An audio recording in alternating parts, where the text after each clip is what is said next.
floor, which you want to hear again and again.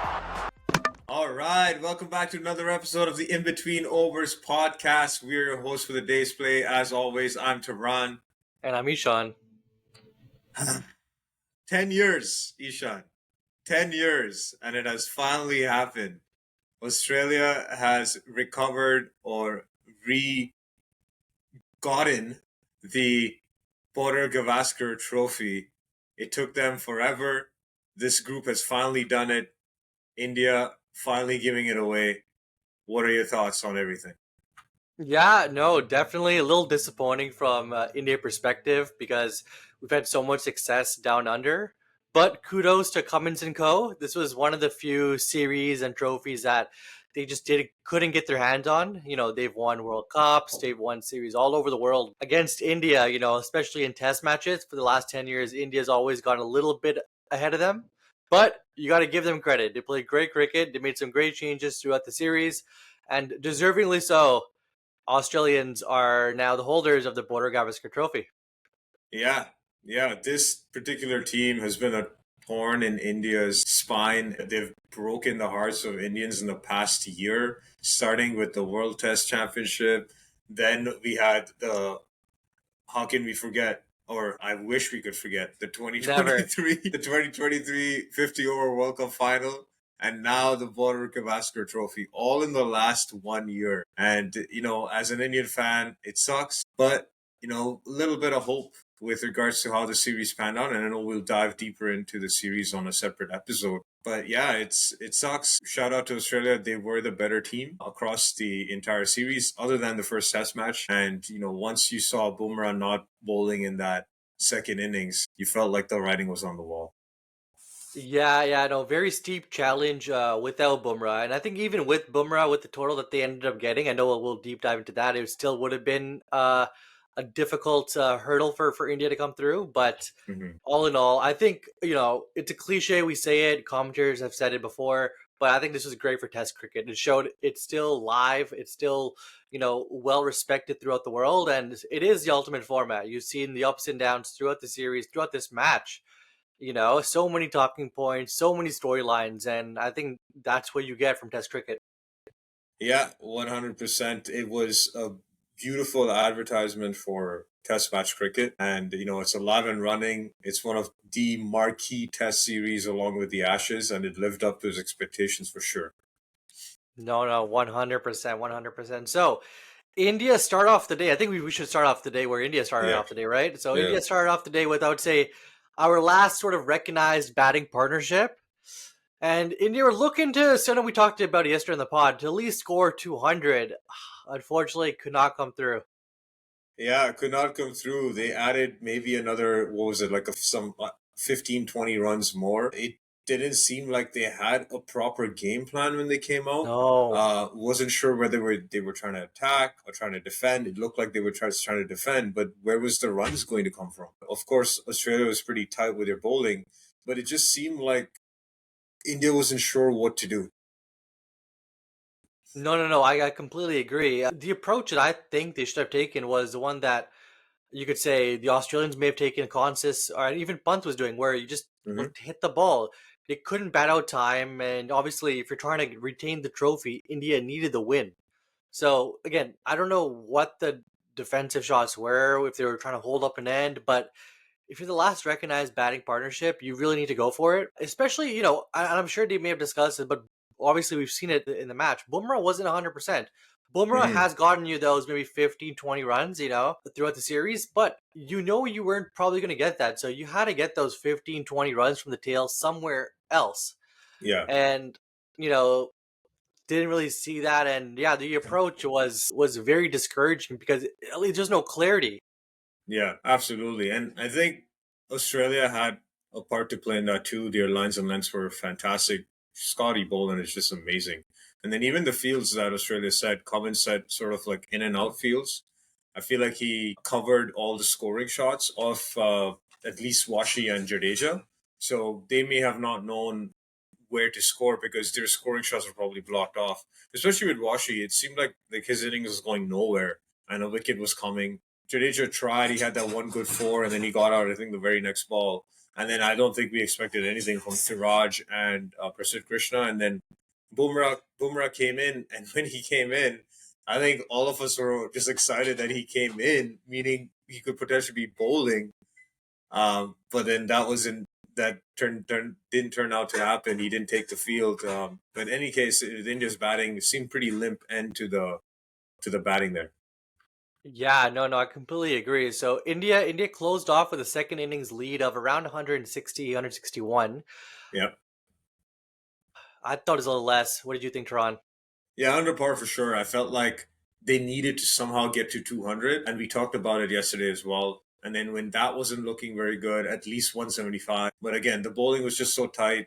They just had they had no ability to get those runs, and it felt completely under par, barring a good start from India's bowling. And that would have to be dependent on Bumrah bowling, which did not happen. So he did not take the field. And I think in that moment, me personally, I felt like, okay, this is going to be extremely tough. And then add to the fact that the first 2 overs, like, what the hell was that garbage that they were bowling? I think it was like 35 runs in the first 2 overs. It was something like that. They had a crazy strike rate. I think most of the runs came from buys. It was incredible bowling in the sense that you had less runs to play with. So Mm-hmm. because of that, you have to be even more disciplined.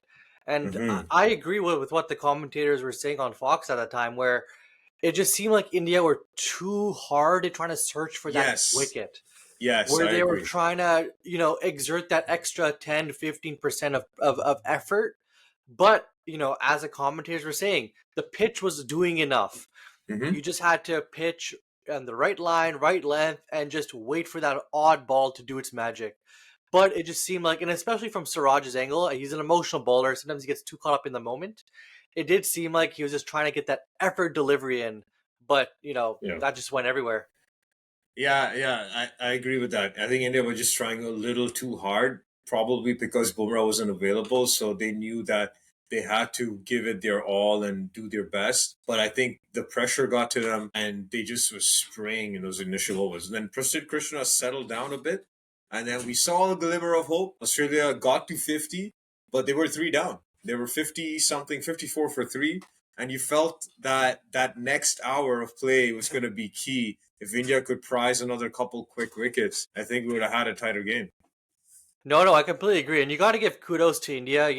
Being a key man down. Their vice captain now is gone, so you have Yeah. Kohli, who wasn't even a designated leader, now captaining the side.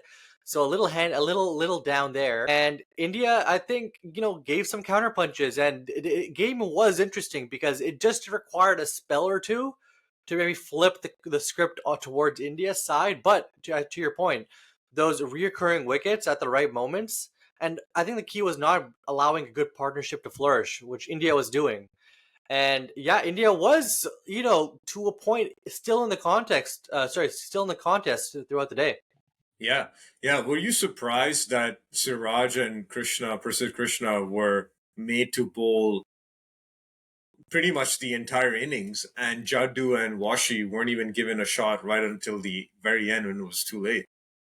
Yeah, see, I was thinking about that as well, especially when the partnership was flourishing at the end there.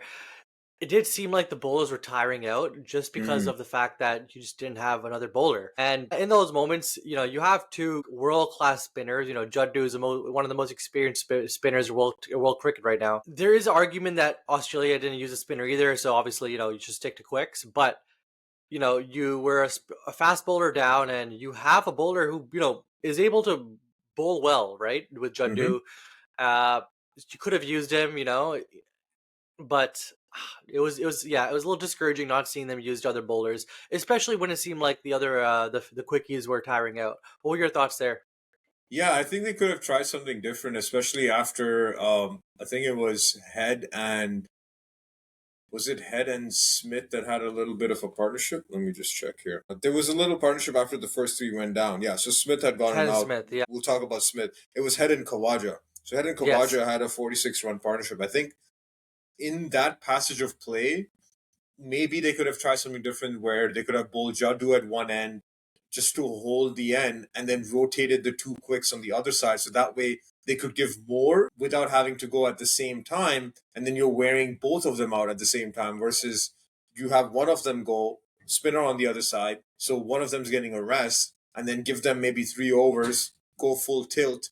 Other one's getting the rest. Take one of them out, put the other one in for another 3 overs, full tilt, and Jadu and maybe even Washi just hold that one end down, right? I think they could have tried something like that because that partnership, even though it was only 46, it took Australia within 50 It or did. 50-ish of the target. And it felt like even when Siraj got Khawaja out, it was too late. Yeah, no, that wicket was a little too late for sure. And when they were able to settle the nerves down and develop that initial partnership, it did seem like they would get those 10, 20 runs easily. And then once it gets to around 30, I think the bowling side already gets a little discouraged. Mm-hmm. And so at that time, it's a little late anyways. So yeah, they definitely could have been a little more aggressive with the spinners. I agree with that 100%. Yeah, definitely could have been a more aggressive, tried something different.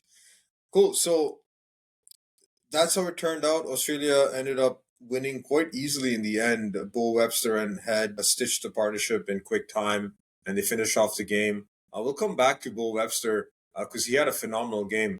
But want to talk about one of the wickets. Stephen Smith got out in the nervous 9,999s. Yeah, Tron, what were your thoughts when you saw that? Yeah, I was rooting for him to get the 10,000, but part of me was like, wouldn't it be funny if he got out right now, right here? And that's exactly what happened. It was a beautiful ball from Prasidh Krishna, who bowled his heart out, really, He did. to get those 3 wickets. But that was an unplayable ball. You got to feel for Stephen Smith. Now he's got to wait, I think, until the WTC final, which is not a bad place to do it. Not a bad place They're going to. to Sri Lanka. They're going to Sri Lanka. Oh, that's right. They are going to Sri Lanka, so he'd have to do it in Sri Lanka. He would have loved to do it in his home ground, or not home ground, and home turf in Australia, right? Against India. Against India. India too. Yeah. It sucks. It sucks for him.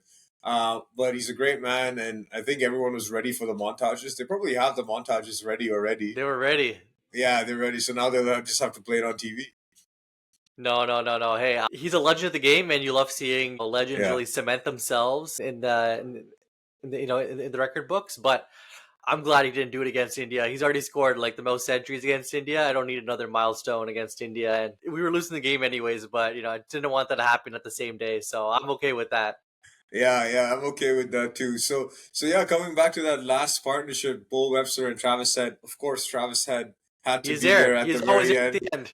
Yeah, he's always there at the end. And I did mention on our previous pod that one guy to watch out is Travis Head because whenever it's a big match situation, he seems to always step up, and he did again. He held that end down, and he got some amazing support from Bo Webster, who had a fantastic test match for his first test match ever.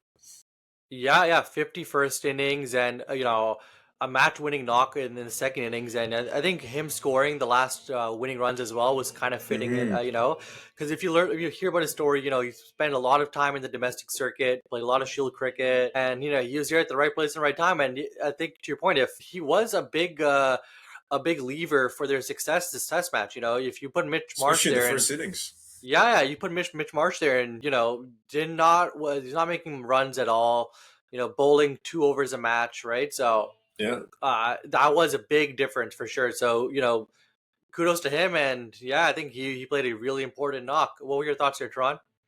Yeah, I feel the same way. I think his contribution was phenomenal, especially with the bat in the first innings. You look at his score; he made 57. You take that 57 away, and India perhaps has a lead of 30, 40, or 50. Yeah. So that was a game changer. And then in the first innings, he didn't take any wickets, but he bowled 13 overs, only gave 29 runs, 4 maidens, economy of 2. He did enough to give rest to the other bowlers. Exactly. Right? Which is something Mitchell Marsh wasn't able to do in the last few tests. And then he comes out. Yeah, and then he comes out in the second innings, wasn't needed a lot with the ball, but with the bat, literally cemented the game with a very accomplished 39. Like, he didn't look like he was getting out. I watched the highlights. His fours were streaky at all, and he did it in such quick time too.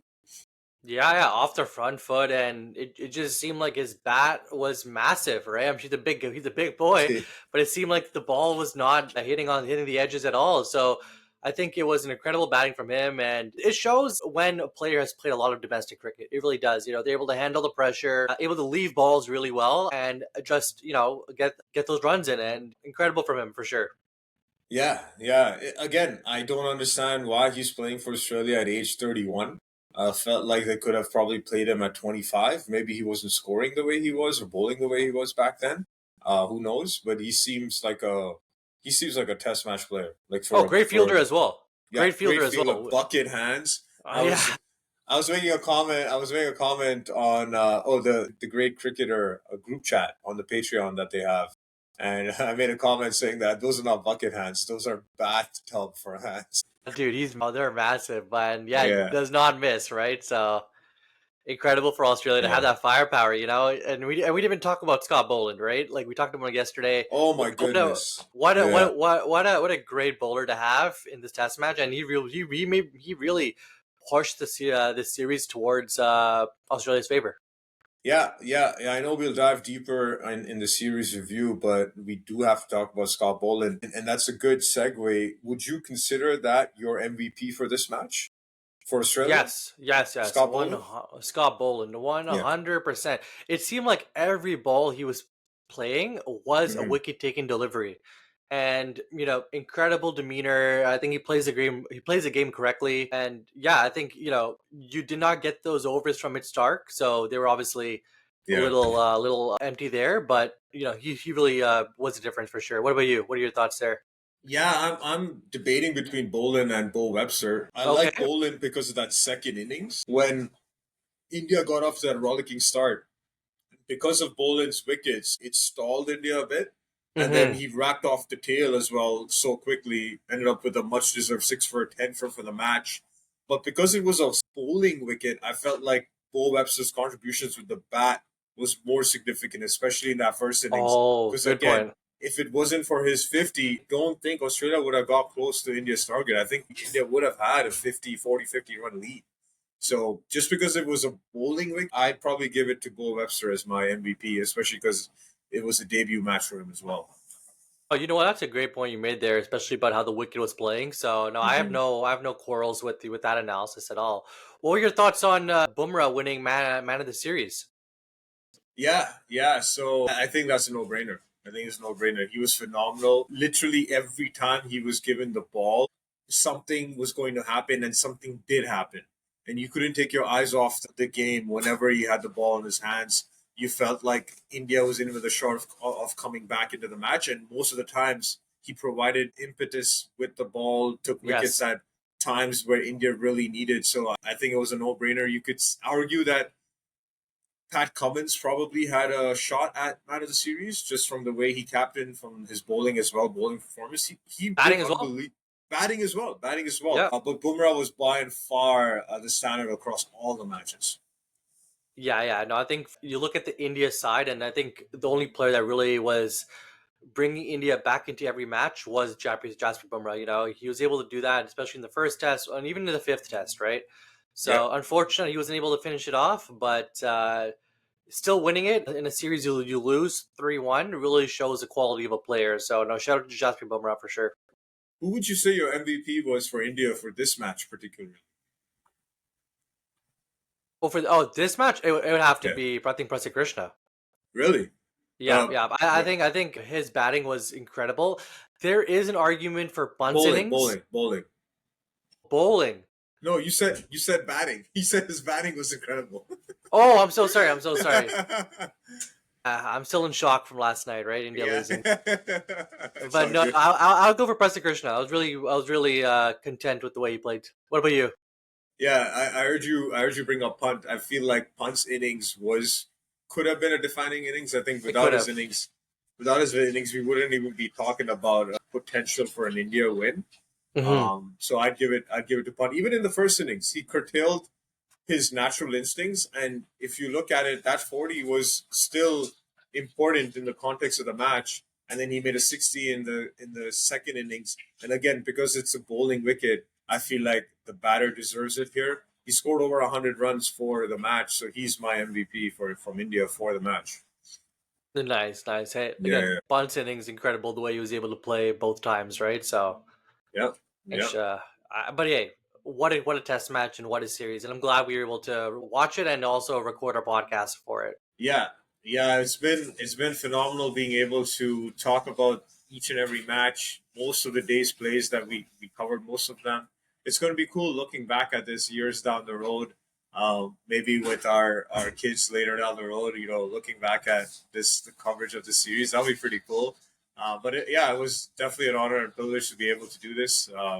It was a lot of fun, and we look forward to the next series. It's going to be a whole switch in format talking Yes, about T20. I'm not ready. I'm not ready for it, but it's not going to be yet. fun. Yeah, and I think we're going to be doing a series wrap up as well. I think That's the right. BGT had offered a lot of storylines. There was a lot of drama and Controversies, drama. controversies, Yeah. dramas. So it's a lot to unwrap and uncover because this is a very, very interesting time in Indian cricket. So look at that. Yeah. Yeah. Stay tuned for that. That's a good place to wrap it up for today. That's it for today's play. That stumps. Don't forget to like and subscribe.